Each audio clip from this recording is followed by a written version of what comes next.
Hello अस्सलाम वालेकुम दोस्तों। तो यार क्या हाल है। आज की इस वीडियो में हम 2009 का issuance of shares and debenture का क्वेश्चन सॉल्व करेंगे और सी ऐसा साथ समझेंगे भी कि किस तरीके से क्वेश्चन सॉल्व हुआ। ठीक है, तो चलिए स्टार्ट करते हैं, इस क्वेश्चन को पढ़ते हैं। Given consider the following cases of the Shahzad Shaukat and company separately where in the par value of the shares and debentures are 10 and ₹100 respectively.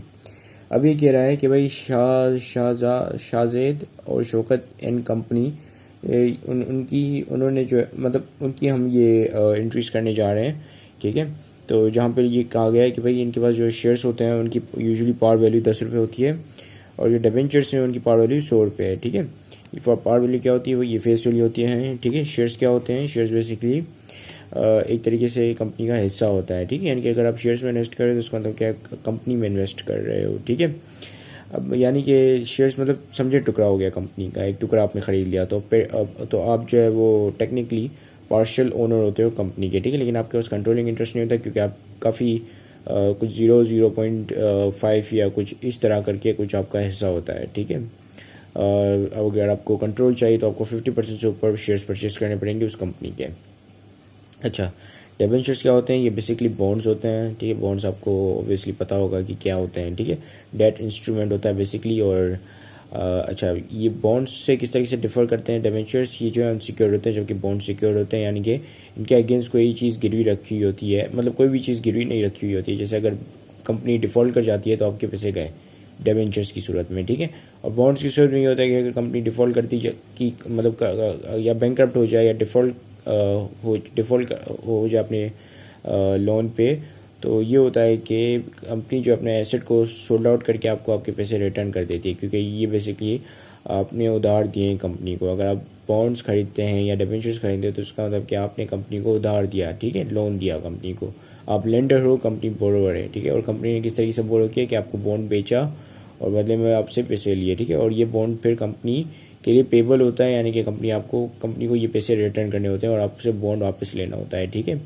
जबकि शेयर्स की सूरत में ऐसा नहीं होता। शेयर्स अगर आप परचेस करते हो तो आप ओनर बन जाते हो और शेयर्स की जो है ये लाइफ टाइम परपेचुअलिटी रहती है, मतलब उनकी परपेचुअल लाइफ रहती है, यानी कि वो कभी भी मेच्योर नहीं होते। जबकि डिबेंचर्स मेच्योर हो जाते हैं अपनी टेन्योर के बाद, उनके कुछ टेन्योर होता है 5 साल 6 साल इस तरह करके। ठीक है, उस 5 साल 6 साल के बाद कंपनी आपको आपका पैसा वापस कर देगी और आपसे वो बॉन्ड ले लेगी। ठीक है, तब तक के लिए आपको कुछ कूपन रेट या रेट ऑफ रिटर्न जो है मिलता रहेगा, जैसे कि अगर आप लिखा हुआ है कि भाई 8% का ये डिबेंचर है तो उसका मतलब कि ₹100 का 8% आपको हर साल मिलता रहेगा। ठीक है, सो इस तरीके से ये काम करता है डिबेंचर। अच्छा, अब क्या है कि सबसे पहली एंट्री में लिखा है कि offer 20,000 shares to the public at par. Public को पार पे जो है 2,000 शेयर्स ऑफर किया। अच्छा, ये बेसिकली ऑफरिंग का प्रोसेस किस तरीके से होता है, जब कंपनी नई नई पब्लिक जाती है तो उसको IPO लॉन्च करना पड़ता है अपना। ठीक है, या स्पेक करके एक और चीज़ है, उससे भी कंपनी जो है पब्लिक हो सकती है, लेकिन उसके बारे में डिस्कस बाद में करेंगे क्योंकि वीडियो काफ़ी बड़ी हो जाएगी अगर हम स्पेक्स को यहाँ पे डिस्कस करने लगे तो। ठीक है, सो IPO basically initial public offering होता है जिसमें जो है कंपनी एक अंडर राइटर या इन्वेस्टर बैंकर के पास जाती है, इन्वेस्टमेंट बैंकर। ठीक है, या इन्वेस्टमेंट बैंक के पास जाती है, फिर उसकी हेल्प करता है उसको पब्लिक मतलब पब्लिक ग्रैब करने में। ठीक है, ताकि वो उनकी शेयर्स परचेज कर सके। ठीक है, सो बेसिकली अंडरराइटर जो है काफ़ी एक्सपीरियंस होता है इन कामों में, तो जिस वजह से वो कंपनी जो है इसका इनकी सर्विसेज को जो है वो प्रेफर करती हैं। ठीक है, क्योंकि अगर कंपनी खुद जाए तो उनको रोड शोज़ करने पड़े और फिर पता नहीं कोई उसके अंदर इन्वेस्ट करे ना करे। ठीक है, तो ये काम जो है अंडरराइटर का होता है बेसिकली। अच्छा, तो अंडरराइटर क्या करता है, वो जो एप्लीकेशंस भेजता है कि या कंपनी जो है वो एप्लीकेशंस मतलब कि ओपन कर देता है कि भाई कोई भी एप्लीकेशन दे सकता है शेयर्स के लिए। ठीक है, तो लोग जो है वो एप्लीकेशंस देते हैं, फिर एप्लीकेशन के अगेंस्ट जो है कंपनी शेयर अलॉट करती है। ठीक है, या शेयर्स इशू करती है। तो यहाँ पे क्या लिखा है कि भाई applications were receive for 24,000 shares. 24,000 shares के लिए एप्लीकेशन रिसीव हुई। अब देखिए इसका शेयर कंपनी ने जो है वो कम 20,000 शेयर्स ऑफर किए कि भाई हमने 20,000 शेयर्स पब्लिक में सेल आउट करने हैं। ठीक है, जबकि पब्लिक ने बोला कि हमें 24,000 शेयर्स चाहिए, तो इसका मतलब कि ये ओवर सब्सक्राइब्ड हो गए। ठीक है, अच्छा, ओवर सब्सक्राइब अंडर सब्सक्राइब का क्या सीन होता है, इसका ये सीन होता है कि देखो अगर कंपनी कह रही है कि हमने 24,000 शेयर्स बेचने हैं, ठीक है, यानी पब्लिक को देने हैं और पब्लिक से पैसा उठाना है। ठीक है, ये बेसिकली अपने आप को फंड करने का तरीका होता है, या फंड रेजिंग करने का तरीका होता है, अगर हम इसको इस तरीके से भी बोल सकते हैं।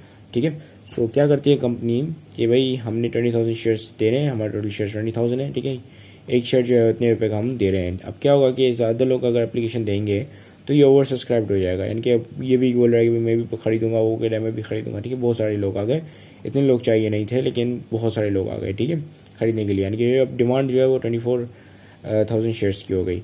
तो कंपनी क्या करती है इस सिचुएशन में कि 20,000 शेयर्स इशू करती है और बाकी जिनको शेयर्स नहीं मिलते हैं उनको पैसा रिफंड कर देती है। एप्लीकेशन के साथ पैसा भी आ जाता है कंपनी के पास, ठीक है। तो जैसे एप्लीकेशन आती है, एप्लीकेशन के साथ जो है ये लोग पैसा भी ट्रांसफ़र कर देते हैं जो जिनको शेयर चाहिए होता है, ठीक है। फिर वो क्या होता है उनके, फिर वो बाद में जब कंपनी अलॉट करती है शेयर्स तो वो ऑटोमेटिकली डीमैट फॉर्म में उनके CDC अकाउंट्स में चले जाते हैं, ठीक है। CDC बेसिकली एक मतलब एक सेंट्रल डिपॉजिटरी कंपनी है जो कि अकाउंट्स वगैरह संभालती है, ठीक है, पाकिस्तान की। तो मैं जो है पाकिस्तान के कॉन्टेक्स्ट में बात कर रहा हूँ, ठीक है। तो क्या होता है कि डीमैट फॉर्म क्या होता है, जैसे मैंने अभी बोला डीमैट फॉर्म में जो है, डीमैट फॉर्म यानी कि डीमैटेरियलाइज, ठीक है। सो डीमैटेरियलाइज फॉर्म यानी कि आपकी इलेक्ट्रॉनिकली वो ट्रांसफ़र हो जाते हैं आपके इस अकाउंट में, ठीक है। आपके अकाउंट्स भी जो है अब तो सब चीज़ें जो है जदीद हो गई हैं, तो अकाउंट्स भी जो है आपके मोबाइल ऐप में ही या लैपटॉप के अंदर ही होते हैं, ठीक है। तो ये जो है कुछ इस तरीके से होता है। अच्छा, फिर क्या लिखा है कि director made the final allotment instructed the bank to refund the excess money, ठीक है। तो जो एक्सेस मनी आ गया 24,000 शेयर्स के लिए, आई मीन 4,000 की शेयर्स की रिक्वेस्ट के लिए, यानी कि 4,000 शेयर्स के ऊपर जो है वो मजीद एक्स्ट्रा, मतलब 4,000 शेयर्स का पैसा आ गया, ठीक है, जो कि नहीं चाहिए था। 4,000 शेयर्स हम नहीं दे रहे थे, हम सिर्फ 20,000 शेयर्स दे रहे थे, ठीक है, 24,000 शेयर्स नहीं दे रहे थे। तो ये जो एक्सेस पैसा आ गया वो हमने रिफ़ंड कर देना है, ठीक है। तो ये हम इसकी एंट्री किस तरीके से बनाएंगे, तो सबसे पहले तो आपके पास ये फॉर्मेट चाहिए होगा जर्नल का, ठीक है। और सबसे पहले हम क्या करते हैं कि भाई शेयर्स की एप्लीकेशन आई, तो एप्लीकेशन के साथ मैंने आपको क्या बताया था कि बैंक के अंदर पैसा भी आता है। कंपनी ने जो है वो, अच्छा, बैंक के अंदर पैसा कितना आएगा, क्योंकि 24,000 शेयर्स के लिए पैसा आया, तो 24,000 और एक शेयर जो है कंपनी ने पार पे इशू किया है, तो मल्टीप्लाई बाय 10, ठीक है। तो ये कितना हो जाएगा आपका, ये हो जाएगा आपका 2,40,000, ठीक है। अच्छा, ये किसके अगेंस्ट है, एप्लीकेशंस के अगेंस्ट आया है कि एप्लीकेशंस फॉर शेयर आई थी, तो जिसकी वजह से ये पैसे भी उसके साथ आए, ठीक है। सो ये भी कितना आ गया, 2,40,000, ठीक है। अब कंपनी ने जो है वो डायरेक्ट किया, आई मीन कंपनी के डायरेक्टर्स ने जो है वो बैंक को डायरेक्ट किया कि भाई आप जो है क्या करें कि जो बाकी के भी जो पैसे हैं वो रिफ़ंड कर दें, ठीक है। कंपनी ने 20,000 शेयर्स अलॉट किए हैं, तो पहले हम ये दिखाएंगे कि भाई जो 20,000 शेयर्स अलॉट हुए वो, ठीक है। तो ये जो एप्लीकेशन हैं ये क्रेडिट साइड पे जो भी हुई होती हैं तो ये प्लस के साथ होती हैं, यानी कि खुली हुई होती हैं, इनको हम उठा के ख़त्म कर देंगे और उनकी जगह पे शेयर्स इशू कर देंगे, ठीक है। तो यहाँ पे हमने कर देना है एप्लीकेशंस को डेबिट, ठीक है। सो यहाँ पे हम एप्लीकेशंस को शेयर को जो है यहाँ पे डेबिट कर देंगे, कितने पैसों से प्लस में खुली हुई है 2,40,000 से, तो ये माइनस में यहाँ पे डेबिट साइड पे इसका माइनस होता है, ठीक है। सो ये आ गया 2,04,000, सॉरी, हम जो है वो 20,000 शेयर्स दे रहे हैं, ठीक है। तो यहाँ पे आ जाएगा 20,000 मल्टीप्लाई बाय 10, ठीक है। 24,000 शेयर्स नहीं दे रहे पूरे, हम सिर्फ 20,000 शेयर्स दे रहे हैं, ठीक है। जैसा कि उन्होंने कहा कि भाई जो एक्सेस में पेमेंट आई वो वापस हो जाएगी, शेयर्स उसकी जगह पे अलॉट नहीं होंगे, ठीक है। तो 20,000 multiply 10, so that is obviously 2 lakh, ठीक है। और इसके यहाँ पे क्या क्रेडिट क्या करोगे कि शेयर आपने अलॉट किए, तो आपके यहाँ से क्या गया, शेयर्स गए, ठीक है। शेयर्स कौन से, ऑर्डिनरी शेयर्स, ठीक है। तो यहाँ पे मैं OR लिख रहा हूँ, that is ordinary shares. 20,000 shares आपने दिए पब्लिक को, एक 10 रुपये का था, तो ये कितने हो गए, 2 लाख रुपीज़ के, ठीक है। ऑर्डिनरी शेयर्स क्या होते हैं, बेसिकली कॉमन स्टॉक इक्विटी, यानी कि कॉमन शेयर्स होते हैं जिनके पास वोटिंग पावर होती है, ठीक है। अगर आप कॉमन शेयर्स में इन्वेस्ट करते हो तो उसका मतलब कि आपके पास वोटिंग पावर है। फिर दूसरे वाले होते हैं प्रेफर्ड शेयर्स। प्रेफर्ड शेयर्स क्या होते हैं, प्रेफर्ड शेयर्स में आपको बेसिकली प्रेफरेंस दी जाती है, जैसे नाम से आपको लग रहा है। तो इसमें आपके पास कुछ फिक्स अमाउंट ऑफ रेट होता है, जैसे लेट सपोज कि अगर 100 रुपये का प्रेफर्ड शेयर है तो उस पर 4% फिक्स्ड आपको रेट होता है, ठीक है। तो यानी कि 4% आपको मिलता रहेगा हर साल। और इसी के साथ अगर कंपनी बैंकरप्ट हो जाती है तो सबसे पहले जो भी बचा कुचा कैश होगा वो प्रेफर्ड शेयर्स वालों को दिया जाएगा। फिर मतलब जो भी कैश होगा जो बॉन्ड वालों को देकर बच जाएगा वो फिर प्रेफर्ड वालों को दिया जाएगा, ठीक है। फिर प्रेफर्ड वालों के बाद कॉमन स्टॉक वालों की जो है बारी आएगी, ठीक है। तो इस तरीके से होता है। अच्छा, अब क्या है कि भाई एक्सेस पेमेंट हमने रिटर्न करनी है, ठीक है। सो यहाँ पे हम क्या करेंगे कि एप्लीकेशन के थ्रू पैसा आया था, तो यहाँ पे हम एप्लीकेशन फॉर शेयर्स को यहाँ पे डेबिट कर देंगे, ठीक है। कितने से 40,000 से, 40,000 एक्सेस में आ गए थे, ठीक है। और ये हमारे कहाँ से जाएंगे, बैंक अकाउंट से जाएंगे 40,000, ठीक है। सो बैंक अकाउंट को यहाँ पे हमने क्रेडिट कर दिया, ठीक है। तो ये एंट्री आपकी ये बन गई, जहाँ पे एप्लीकेशन से यहाँ पे आपकी डेबिट में आ गई, यानी कि माइनस में आ गई। तो यहाँ पे अगर आप देखें, सो ये माइनस में आ गया आपका, ठीक है, और ये माइनस में आ गए आपके, ठीक है, और ये प्लस में। तो ये 2,40,000 minus 2 lakh that is 40,000 and then minus 40,000 that is 0, ठीक है। तो ये जो है नलिफाई हो चुका है, यानी कि अब ये अकाउंट बैलेंस्ड आउट हो चुका है, यानी ख़त्म हो चुका है, ठीक है, एप्लीकेशन वाला। तो कुछ इस तरीके से ये एंट्री पास होंगी। अब आगे बढ़ते हैं, आगे आपके पास एक और एंट्री है, ठीक है। फिर इसमें लिखा होगा issue 2017% debentures at ₹95 repayable after 5 years at ₹105, ठीक है, या ₹105। अब देखो मैंने आपको बताया था कि जब भी कंपनी उसकी पावर वैल्यू से ज़्यादा में इशू करती है तो ये क्या होता है, प्रीमियम होता है। लेकिन अगर कंपनी पावर वैल्यू से कम में इशू करे तो इसका मतलब कि ये डिस्काउंट है, चाहे फिर वो डिबेंचर हो या शेयर्स हो, ठीक है, या बॉन्ड्स हो। अच्छा, तो ये क्या कह रहे हैं कि यहाँ पे 2000 के डिबेंचर्स यानी 2000 नंबर ऑफ डिबेंचर्स इशू किए हैं 17%। अब इनका जो इंटरेस्ट एक्सपेंस है वो हम अभी नहीं रिकॉर्ड करेंगे, ये 1 साल के बाद रिकॉर्ड होगा, ठीक है। तो ये इस एंट्री मतलब इस जनरल एंट्रीज में नहीं रिकॉर्ड होगा, ठीक है, इसका ऐसे कोई ताल्लुक नहीं है। अच्छा, फिर क्या है कि भाई 95 के 95 रुपीज़ के कंपनी ने दिए, ठीक है, यानी कि कंपनी ने लॉस में दिए क्योंकि 100 रुपये का एक डिबेंचर है, ठीक है। और जो कंपनी खरीदेगी इसको वापस तो 105 रुपये में खरीदेगी, तो 5 रुपये यहाँ पे भी लॉस हो गए, ठीक है, 5 रुपये यहाँ पे लॉस हुए और 5 रुपये यहाँ पे लॉस हुए। अब जब क्या होता है, कंपनी जब इनको वापस खरीदती है तो इसको हम कहते हैं कि रिडम्पशन, ठीक है, रिडम्पशन प्रोसेस और रिडम्पशन या मैच्योरिटी। तो अभी फ़िलहाल हम क्या देख रहे हैं कि 2000 बॉन्ड्स गए कंपनी, आई मीन डिबेंचर्स गए कंपनी के यहाँ से, तो कंपनी के पास क्या आया, पैसे आए ऑब्वियसली, किसके अंदर, बैंक के अंदर। तो सबसे पहले हम ये कर लेते हैं कि यहाँ पे बैंक को यहाँ पे डेबिट कर लेते हैं। 2000 डिबेंचर्स कंपनी ने सेल किए और एक डिबेंचर जो है वो 95 रुपीज़ का सेल किया, तो इस हिसाब से कंपनी के पास कितने पैसे आए, लेट मी जस्ट ग्रैब माई कैलकुलेटर। तो इस हिसाब से कंपनी के पास 1,90,000 आए, ठीक है। सो 1,90,000 क्या हुआ है, कंपनी के बैंक अकाउंट में डेबिट, ठीक है, आ गया, उसके बैंक अकाउंट में आ गया। अब कंपनी जब इनको वापस खरीदेगी, यानी अच्छा कंपनी ने किस पे दिया, क्योंकि 100 रुपये का था डिबेंचर, तो यहाँ पे कंपनी ने इसको डिस्काउंट पे दिया, ठीक है। तो डिस्काउंट भी आप यहाँ पे रिकॉर्ड करोगे, ठीक है। कंपनी ने कितने रुपये का डिस्काउंट दिया, 100 रुपये का डिबेंचर था, कंपनी ने 95 रुपीज़ में ख़रीदा, तो ये कंपनी ने जो है 5 रुपये का डिस्काउंट किया, ठीक है। सो 2000 मल्टीप्लाई बाय 5 दैट इज़ 10,000, ठीक है। कंपनी ने 10,000 यहाँ पे डिस्काउंट किया। और इसके अलावा कंपनी जब इनको मतलब जब जो भी जिसने भी जो भी डिबेंचर होल्डर है जिसने कंपनी से डिबेंचर ख़रीदा है, जब उसको रिडीम करेगा तो उस कंपनी को लॉस होगा कितने का, 5 रुपये का, क्योंकि कंपनी ने ये जो है मतलब कंपनी के पास ही 100 रुपये का डिबेंचर था, लेकिन जब उसको कंपनी खरीदेगी तो 5 रुपये में खरीदेगी, यानी कि 5 रुपये ज़्यादा पे करेगी हर डिबेंचर पे, ठीक है। तो यहाँ पे हम क्या लिखेंगे, लॉस ऑन मैच्योरिटी या रिडम्पशन, ठीक है, रिडम्पशन ऑफ द बॉन्ड या डिबेंचर कितना, 5 रुपये। 2000 टोटल डिबेंचर थे, एक डिबेंचर पे 5 रुपीज़ का लॉस है, तो टोटल लॉस कितना होगा कंपनी के पास, टोटल लॉस होगा कंपनी के पास 2005 दैट इज़ 10,000, ठीक है। अच्छा, यहाँ पे डिबेंचर पेबल कितने आएंगे, डिबेंचर्स पेबल कंपनी को कितने पे करने हैं वापस, क्योंकि कंपनी ने उधार लिया, ठीक है। सो कितने में वापस कर मतलब वापस करने हैं कंपनी को, क्योंकि 100 रुपये का एक डिबेंचर था और ये जो है कंपनी ने 2000 डिबेंचर बेचे, तो जाहिर सी बात है कंपनी वापस 2000 डिबेंचर ही खरीदेगी, लेकिन 100 रुपये में उसकी मतलब 105 रुपये में से खरीदेगी, लेकिन 100 रुपये उसकी फेस वैल्यू तो वो पे करने पड़ेंगे, तो वो उसकी एंट्री आप अलग से लिखोगे, ठीक है। सो 100 multiply by 2000 that is obviously that is 2 lakh, ठीक है। अब इसके अलावा यहाँ पे एक और एंट्री आएगी जिसमें आप लिखोगे कि ये जो कंपनी ने ख़रीदा ये प्रीमियम पे ख़रीदा, क्योंकि जो बंदा बेच रहा था उसने पार वैल्यू से ज़्यादा में सेल आउट किया, ठीक है। तो कंपनी ने यहाँ पे जो है प्रीमियम इसको ख़रीदा, तो ये जो है प्रीमियम यहाँ पे रिकॉर्ड होगा कितने का, 10,000 का, ठीक है, क्योंकि 105 रुपये में कंपनी ने इसको ख़रीदा, ठीक है, यानी कि 2000 मल्टीप्लाई बाय 5। तो ये एंट्री जो है इसकी यहाँ पे बन चुकी है।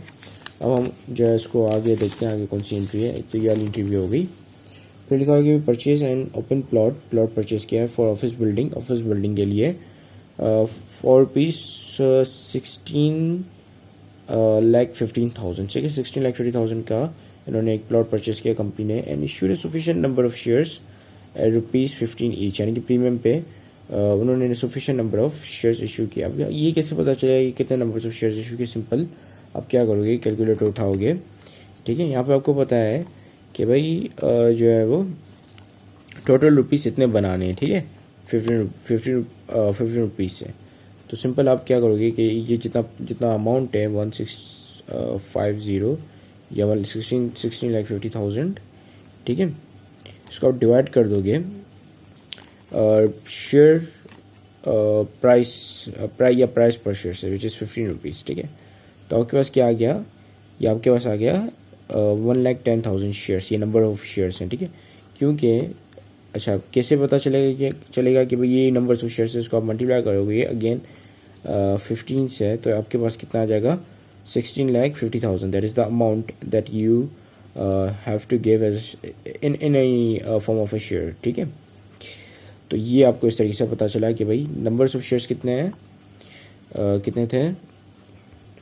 1,10,000, ठीक है। इसको हम यहाँ पे लिख लेते हैं 1,10,000, ठीक है, ये नंबर्स ऑफ शेयर्स, ठीक है। अच्छा, तो यहाँ पे एंट्री क्या बनेगी? एंट्री ये बनेगी, सबसे पहले आपके पास क्या है? आपके पास तो प्लॉट है, ठीक है। सो यहाँ पे हम इसको लैंड, प्लॉट बेसिकली लैंड होता है, ठीक है। तो उसको हम यहाँ पे लैंड को डेबिट कर देंगे, क्योंकि आपके पास ये लैंड आया, कितने रुपए का है ये लैंड? 16,50,000 का, ठीक है। अच्छा, तो आपके यहाँ से क्या गए? ऑर्डिनरी शेयर्स गए, ठीक है। तो पहले तो शेयर्स को आप पार वैल्यू पे रिकॉर्ड करोगे, कितने नंबर ऑफ शेयर्स आपने दिए? 1,10,000 नंबर ऑफ शेयर्स दिए। एक शेयर जो 10 रुपये का है, तो इस हिसाब से कितने हो गए? इस हिसाब से हम इसको देख लेते हैं, 1,10,000 शेयर्स, ठीक है, ये इतने आ गए 1,10,000 शेयर्स मल्टीप्लाई बाय 10, तो ये आ गया आपके 11 लाख, ठीक है। सो 11 लाख यहाँ पे रिकॉर्ड कर लेते हैं। सो 11 लाख रुपीज़ के आपने शेयर्स दिए, और शेयर्स के ऊपर प्रीमियम आपको जो हासिल हुआ वो भी आप यहाँ पे क्रेडिट साइड पे रिकॉर्ड करोगे, ठीक है। प्रीमियम कितने का हासिल हुआ? क्योंकि आपने शेयर 10 रुपये का था, और एक शेयर आप जो है वो 15 रुपीज़ में सेल किया, तो आपके पास पर शेयर प्रीमियम आ गया 5 रुपये। तो इस हिसाब से जो टोटल नंबर ऑफ शेयर्स थे जो आपने दिए वो 1,10,000 थे, ठीक है। और एक शेयर पे जो आपको प्रीमियम हासिल हुआ वो कितना था? 5 रुपये था। तो टोटल प्रीमियम आपको कितना हासिल हुआ? 5,50,000 का, ठीक है। सो ये आ गया यहाँ पे 5,50,000, ठीक है। अच्छा, अब मैं इन दोनों को प्लस करके देखूंगा क्या मेरा क्रेडिट जो है डेबिट साइड के बराबर आ रहा है या नहीं आ रहा, ठीक है। सो उसको मैंने प्लस किया 11 लाख से, ठीक है। तो ये आप देख पा रहे हैं कि ये बराबर आ रहा है, तो इसका मतलब कि एंट्री सही बनाई है, ठीक है। सो ये भी एंट्री हो गई। अब आगे बढ़ते हैं। आगे आपके पास लिखा हुआ है कि भाई decided to capitalise ₹4 lakh capitalise करने का डिसाइड किया डायरेक्टर्स ने अगेंस्ट रिटेन अर्निंग, ठीक है। रिटेन अर्निंग से निकाल के हम क्या करेंगे? शेयर्स में उसको कन्वर्ट कर देंगे। Then issued shares at premium और ₹16, ठीक है। यानी कि शेयर्स को कैपिटलाइज और ज़्यादा शेयर्स उन्होंने इशू करने थे, तो उन्होंने जो रिटेन अर्निंग से उसको कैपिटलाइज किया, ठीक है, यानी कि उसको निकाला, रिटेन अर्निंग से उसके लिए पैसे निकाले, ठीक है। सो रिटेन अर्निंग आपको पता है जब भी बढ़ेगा तो वो क्रेडिट होता है, ठीक है, लेकिन इस सिचुएशन में कम हो रहा है क्योंकि रिटेन अर्निंग से पैसे निकले शेयर्स के लिए, ठीक है। ये भी हो सकता है कि किसी को बोनस शेयर्स देने हो, या लोगों को जो है डिविडेंड, कैश डिविडेंड की जगह पे स्टॉक डिविडेंड देना हो, तभी उन्होंने जो है रिटेन अर्निंग से शेयर्स निकाले इंस्टेड ऑफ कैश या समथिंग एल्स। सो इसकी एंट्री किस तरीके से बनेगी कि सबसे पहले तो आप रिटेन अर्निंग को डेबिट कर दोगे, जो कि ये शो करेगा कि रिटेन अर्निंग से पैसे निकले हैं, ठीक है। रिटेन अर्निंग्स यहाँ पे डेबिट हो जाएंगी, ठीक है। सो रिटेन अर्निंग्स कितने से डेबिट हो जाएंगी? 4 लाख से। और क्रेडिट क्या करोगे? शेयर्स, ठीक है। एक शेयर जो 10 रुपये का होता है, और यहाँ पे क्योंकि यहाँ पे लिखा हुआ है कि शेयर जो है वो प्रीमियम पे सेल आउट हुए हैं, ठीक है। तो हम ऐसे ही जिस तरीके से हमने पीछे जो है वो number of shares find out किए, तो यहाँ पे भी हम number of shares find out करेंगे। कैसे? 4 लाख को सिंपली डिवाइड कर देंगे प्राइस पर शेयर से, ठीक है। सो ये 40,000 ये 4 लाख हो गए, और प्राइस पर शेयर क्या है? 16 रुपीज़। तो यहाँ पे हम लिखते हैं 16। तो ये कितना बता रहा है? 25,000 शेयर्स, तो 25,000 नंबर्स पर शेयर्स हैं, ठीक है। सो 25,000 नंबर्स पर शेयर्स हैं और एक शेयर जो 10 रुपये का है, यानी इसकी फेस वैल्यू जो 10 रुपये है, तो इस हिसाब से ये कितना बनेगा ये भी हम कैलकुलेटर में देखते हैं, मल्टीप्लाई बाय 10, तो ये बन गया 2,50,000, ठीक है। सो 2,50,000 यहाँ पे आ गए। और प्रीमियम कितना दिया है एक शेयर पे, प्रीमियम कितना मतलब हासिल किया, प्रीमियम हासिल किया है 6 रुपये, ठीक है। एक शेयर पे मतलब एक शेयर पे, क्योंकि 10 माइनस 16 के 6 रुपीज़ में सेल किया, 10 रुपये उसकी प्राइस थी, तो 6 रुपीज़ पर उन्होंने प्रीमियम हासिल किया, तो 6 मल्टीप्लाई बाय 2500। सो ये कितना हो जाएगा, सॉरी 25,000 है, नॉट 2,500। सो 25,000 को हम मल्टीप्लाई कर देंगे 6 से, तो ये आपके पास आ जाएगा 1,50,000, ठीक है। सो ये आ गया 1,50,000। तो यहाँ पे अगर आप देखें तो ये टोटल 4 लाख के बराबर आ रहा है, ठीक है। क्योंकि अगर आप 2,50,000 में है, 2,50,000 में अगर आप प्लस कर दोगे 1 लाख, तो ये हो जाएगा 3,50,000, फिर 50,000 और ऐड करोगे तो ये बन जाएगा आपका टोटल 4 लाख, ठीक है। तो ये आ गया बराबर आपका। अब आपके पास आखिरी एंट्री है, issued 30,000 shares at par for the purchase of computers ₹20,000 each, ठीक है। हमने 13,000 शेयर्स दिए पार पे ताकि हम कंप्यूटर्स परचेज कर सकें 20,000 एक कंप्यूटर पे, एक पीस, मतलब एक कंप्यूटर की प्राइस 20,000 है। ऐसे हमने कितने कंप्यूटर परचेज किए at par for the purchase of 3 computers, हमने 3 कंप्यूटर्स परचेज किए हैं। सो 3 कंप्यूटर्स, एक कंप्यूटर जो 20,000 के हैं, तो 20,000 मल्टीप्लाई 3 दैट इज 60,000, राइट। जी 60,000 ही होते हैं, ठीक है। सो क्या करेंगे कि हम सबसे पहले तो हम ये लिखेंगे कि हमारे पास क्या है, हमारे पास जो है कंप्यूटर्स आए, ठीक है। और एक कंप्यूटर 20,000 का था, हमने 3 कंप्यूटर खरीदे, तो ये हो गया 60,000, ठीक है। अच्छा, ये हमारे पास से क्या गया, शेयर्स दिए हमने, कितने शेयर्स दिए हैं, इसके अगेंस्ट हमने 13,000 शेयर्स दिए, और एक शेयर जो है उसकी वैल्यू जो है कितनी होती है, 10 रुपये। सो ये कितने हो गए, 13,000 मल्टीप्लाई बाय 10, देखते हैं कितने हो जाते हैं। 13,000 multiply by 10 that would be 1,30,000। So 1,30,000 is huge amount, ठीक है। सो 1,30,000 हमारे यहाँ से शेयर्स गए। अब चूंकि ये शेयर्स 10 रुपये के थे और ये चीज़ मैच नहीं कर रही है दोनों डेबिट क्रेडिट, तो इसका मतलब कि हमने ये शेयर्स जो है वो डिस्काउंट पे दिए हैं, ठीक है। तो यहाँ पे हम डेबिट साइड पे एक डिस्काउंट की एंट्री रिकॉर्ड कर लेंगे, ठीक है। डिस्काउंट कितने का डिस्काउंट दिया होगा हमने इनको, जितने का ये डिफरेंस आ रहा है, ठीक है। ये कितने का डिफरेंस आ रहा है, ये कुछ आपके पास इसको हम कैलकुलेटर के अंदर ही देख लेते हैं। इसमें से माइनस कर देंगे 60,000, तो ये आपके पास पता चल जाएगा कि डिफरेंस कितने का आ रहा है, विच इज़ 70,000, ठीक है। सो 70,000 का यहाँ पे डिफरेंस आ रहा है। अब आपको जानना है कि अगर कितने का ये अपने डिस्काउंट दिया, वैसे तो जानने की ज़रूरत नहीं है क्योंकि आपको ऑलरेडी पता है कि भाई 70,000 का डिस्काउंट दिया। तो देखिए, इसको अब एग्जैक्टली तो मालूम नहीं कर सकते कि कितने का डिस्काउंट दे, क्योंकि पॉइंट्स में जा रहा है, लेकिन आप थोड़ा बहुत ये अंदाज़ा लगा सकते हैं कि भाई अगर मैं कोई ऐसी रकम को, यानी कि पर शेयर मल्टीप्लाई करूँ, जितने नंबर्स ऑफ शेयर्स दिए हैं उनको कोई ऐसे पर शेयर अमाउंट से मल्टीप्लाई करूँ जिससे मेरा 60,000 आ जाए, तो आपके पास ये नंबर आ जाएगा, ठीक है, कि कितना डिस्काउंट दिया है, ठीक है, या कितने का शेयर दिया है, जो सिर्फ अपने इतने 1,30,000 रुपीज़ के अमाउंट के शेयर्स जो हैं दिए सिर्फ 60,000 के कंप्यूटर्स के लिए, ठीक है। सो ये जो आपको इस तरीके से पता चल सकता है, ठीक है। सो वैसे तो ज़रूरत नहीं पड़ेगी इसकी, ठीक है, क्योंकि ऑब्वियसली इनके डिफरेंस को देखकर आपको पता चल जाएगा कि भाई 70,000 का जो है मतलब आपने डिस्काउंट दिया है total. So this is it, thank you much for watching this video, have a great day and अल्लाह हाफिज़।